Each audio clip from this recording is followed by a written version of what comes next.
twongeye kubasuhuza inshuti bavandimwe mudahima kwibanira natwe hano kuri DRC Today News. Reka twizere ko mumeze neza, reka twizere ko Nyagasani akomeje kubarinda neza, reka twizere ko weekend ikomeje kugenda neza.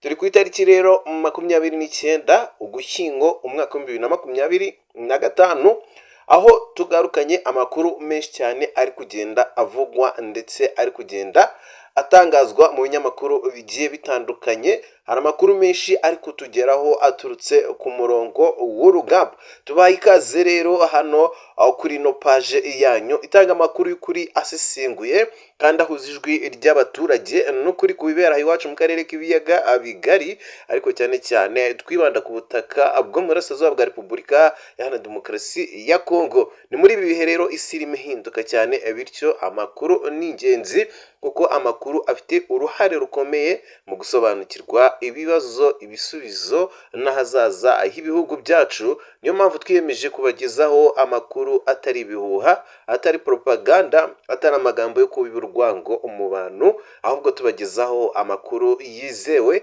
dukoresheje isesengura, amajwi y'abaturage n'ibyegeranyo byihariye kuri politiki, ku mutekano ndetse na diplomasi. Muri aya makuru yacu rero tuba twibanda cyane cyane ku myitwarire y'imirwano n'umutekano mu bice bya Kivu zombi, politiki n'imibanire y'ibihugu byo mu karere n'ibindi bikorwa bigamije amahoro, ubumwe ndetse n'iterambere. Mbibutsa ko nge uri kuri mikoro ni 6Berry official nk'ibisanzwe. Nimba uri mushya hano utarakanda subscribe, nakubwira ngo unkandireho kugira ngo tuzajye turusha gukomeza kwibanira mu nkuru n'ibiganiro bitambuka hano umunsi ku munsi. Bibutsa ko twafunguye n'urubuga rwa WhatsApp tuzajya duhuriramo tukabasha kubagezaho amafoto n'amavideo biba byaturutse ku rugamba. Bibutsa ko bitemewe kubicisha hano ku rubuga rwa YouTube. Ngayo nguko rero kwinjira muri groupe nta kundi, na pininze link muri comment, uragenda ukandeho urahita winjira muri groupe ku buryo bworoshye cyane. Tuzajye turushaho no gusharinga ibitekerezo bigiye bitandukanye. Mbonereho no gushimira abantu mwese mudahima kutwereka ko tuba turi kumwe 5 kwa 5. Abantu mwese mugenda muduha ibitekerezo bigiye bitandukanye, haba muri no group twafunguye, haba muri commentaire, ni by'agaciro. Turabashimiye cyane abantu mwese mwakanze subscribe, namwe turabashimiye cyane, ni by'agaciro gakomeye cyane. Ngayo nguko rero turagarutse, tugarukanye amakuru menshi cyane nk'uko nabibabwiye. Ntago turi butinde mu magambo menshi. Amakuru tugiye kurebera hamwe nayiriwe kuri uno munsi wa tariki 29 Ugushyingo uyu mwaka. Ari kuvugwa rero ibitendo bikomeye cyane, ari kuvugwa operasiyo zikomeye cyane ku ruhande rwa coalition ya FARDC. Biravugwa ko Sukhoi 25 ya FARDC yongere gukora ibitero by'ikirere mu bice bigiye bitandukanye byo mu Minembwe, Rugezi na Gakangara. Ninca nyinshi turi bwibandemo uyu munsi ziriwemo imirwano.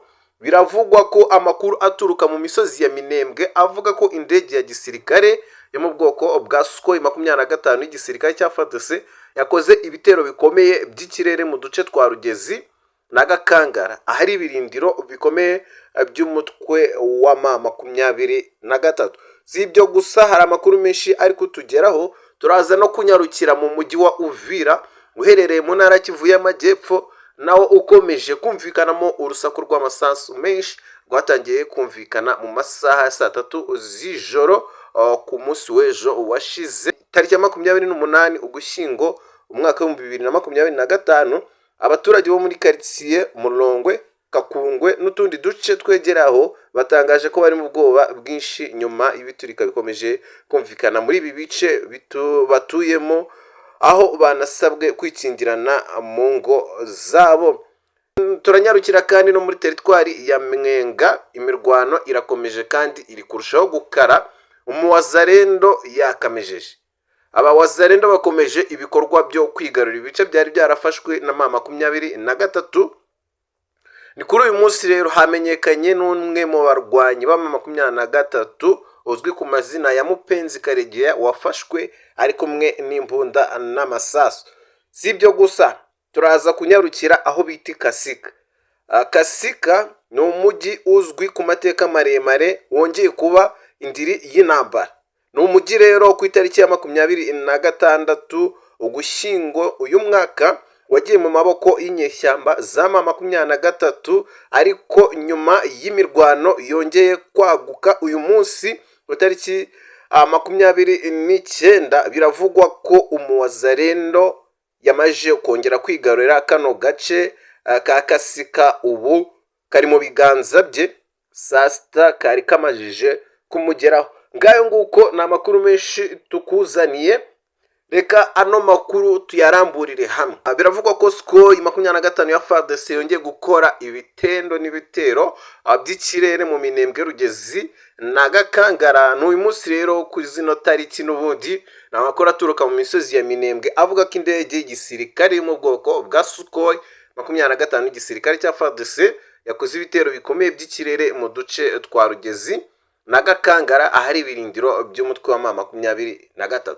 Abatuye muri aka gace babwiye abanyamakuru ko amasaha ya mu gitondo yakomwe n'urusaku rw'indege n'amasasu yaturikaga mu misozi, ibintu byatumye abaturage benshi bahungabana no gushakisha inzira zo guhungira kure ahabereye imirwano. Ku ruhande rwa FARDC, ibikorwa by'indege by'intambara biri mu rugamba rwo guhagarika imirwano ya M23 bikaba byongera ku bitero by'ikirere byagiye bikorwa mu minsi yashize mu bice bya Masisi no muri Kivu y'Epfo, hagamijwe guhagarika ubuhahirane bw'intwaro, guca intege ingabo cyangwa se inyeshyamba za M23 no kubuza uyu mutwe gukomeza kugaba ibitero ku bice by'abaturage.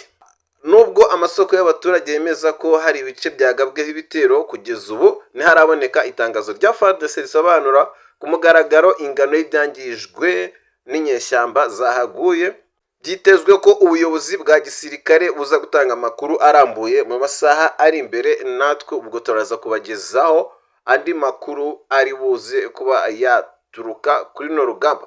Ibikorwa rero by'indege bibaye mu gihe mu misozi ya Minembwe hakomeje kugaragara umwuka mubi w'intambara, ndetse abaturage basaba ko habaho ingamba zidasanzwe zo kubarindira umutekano no gutuma batongera kuba mu rwikekwe. Kugeza ubu ntiharatangazwa umubare w'abakomerekeye muri ibi bitero, mu gihe amashyirahamwe arengera abaturage akomeje gusaba impande zombi kubahiriza amategeko mpuzamahanga arengera abasivile mu gihe cy'intambara. Turaza gukomeza kubakurikiranira iyi dosiye mu Minembwe kandi turaza kubagezaho amakuru ku gihe. Ngayo nguko rero umujyi wa Uvira naho ibintu bikomeje gukara.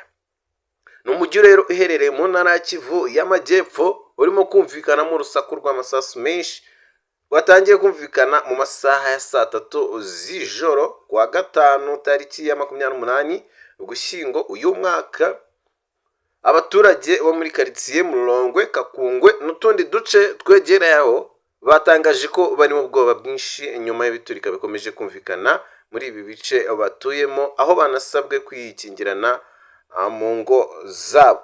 Ni amakuru menshi rero akomeje kugenda avugwa ku mujyi wa Uvira. Biravugwa ko nta ruhande na rumwe rurabasha kwigarurira uno mujyi wa Uvira, baracyahanganye ku buryo bukomeye cyane. Reka turebere hamwe rero n'ibivugwa muri teritwari ya Mwenga. Imirwano irakomeje kandi naho iri kurushaho gukara. Abawazarendo bakomeje ibikorwa byo kugarura ibice byari byarafashwe na M23. Ku wa gatanu hamenyekanye ko umwe mu barwanyi ba M23 Mupenzi Karegeya yafashwe ari kumwe n'imbunda ndetse n'amasasu. Ikasika rero uyu mujyi uzwi ku mateka maremare wongeye kuba indiri y'intambara ku itariki ya 26 wagiye mu maboko nyeshyamba zaba 23, nyamara nyuma y'imirwano ikaze ku itariki ya 28 saa sita abawazarendo bongeye kwigarura kano gace. Amakuru y'abaturage avuga ko hari n'abarwanyi b'inyeshyamba za M23 bafashwe, barimo uwitwa Mupenzi Karegeya nk'uko nabivuze. Bivugwa ko yaba ari umwe mu bayobozi boherejwe ku murongo w'imirwano. Nubwo ayo makuru akiri mu iperereza, arerekana uburyo intambara muri Sud Kivu ikomeje guhindura isura kandi impande zihanganye zikoresha uburyo bwose bushoboka ngo zigarure uduce tw'ingenzi. reka ushimire cyane wowe twabanye muri ano makuru atambutse kano kanya nkubwira ngo mwakoze cyane. Andi makuru nakagaruka, niba utarakanda subscribe unkandireho kugira ngo tuzajye turushaho gukomeza kwibanira ku nkuru n'ibiganiro bitambuka hano umunsi ku munsi. Mukomeze kugira ibihe byiza.